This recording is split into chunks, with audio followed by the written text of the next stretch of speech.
مدفوع صلی علی رسول الکریم اما بعد۔ مولانا ذوالقرنین صاحب ہے بیگوسرائے کے، انہوں نے پوچھا ہے کہ یہ بتائیے کہ بیت اللہ کے ٹھیک اوپر کس تاریخ کو اور کس ٹائم کو سورج آ رہا ہے، یہ انہوں نے پوچھا ہے۔ جواباً عرض ہے کہ بیت اللہ کا طول بلد ہے 39 درجہ اور 49 منٹ طول بلد ایسٹ، اور عرض بلد ہے 21 درجہ اور 25 منٹ نارتھ، یہ یاد رکھیے گا۔ 28 مئی بروز سنیچر کو بیت اللہ کے اوپر سورج آئے گا دوپہر کو، سعودی ٹائم کے اعتبار سے 12:18 پر ہے، اور گرینوچ ٹائم کے اعتبار سے 9:18 پر ہے۔ اس اعتبار سے ہندوستان ٹائم کے اعتبار سے 2:48 48 منٹ، پاکستان کے ٹائم کے اعتبار سے 2:18 پر بیت اللہ کے اوپر سورج آئے گا۔ اس وقت کوئی آدمی سورج کی طرف کھڑا ہو جائے تو اس کا قبلہ درست ہو جائے گا، یہ سورج کے قبلہ درست کرنے کا بہترین طریقہ ہے۔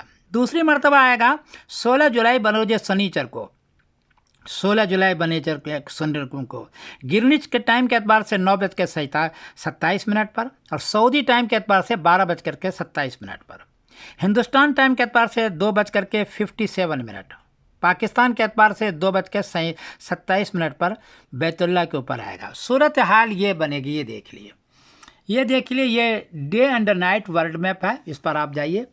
یہ سعودی عربیہ ہے، اور سعودی عربیہ یہ ہے، اور یہ بیت اللہ ہے۔ دیکھیے بیت اللہ کے اوپر یہ سورج چمک رہا ہے، یہ پورا دنیا آپ کے سامنے ہے، یہ دیکھ لیجیے گا۔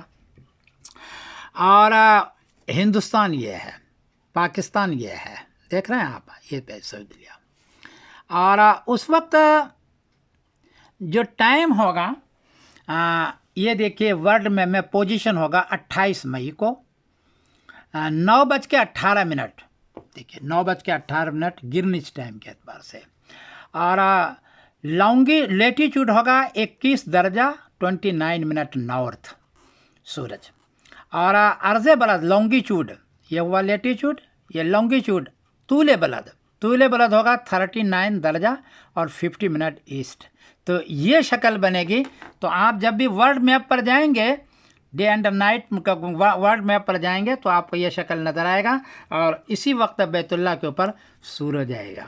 تو پھر دوبارہ سمجھ لیجئے، سعودی ٹائم کے اعتبار سے 12:18 پر، ہندوستان کے ٹائم کے اعتبار سے 2:48 پر، پاکستان کے اعتبار سے 2:18 پر 28 مئی بروز سنیچر کو آئے گا، اور دوبارہ جو آئے گا وہ 16 جولائی کا، پھر دوبارہ انشاءاللہ میں اس وقت ویڈیو بنا کے دوں گا۔ میں سمر الدین قاسمی بول رہا ہوں مانچسٹر انگلینڈ سے۔ السلام علیکم ورحمۃ اللہ وبرکاتہ۔ اس وقت اگر آپ سورج کی طرف کھڑا ہو جائیں گے تو آپ کا قبلہ بالکل درست ہو جائے گا، قبلہ کے درست کرنے کا بہترین طریقہ۔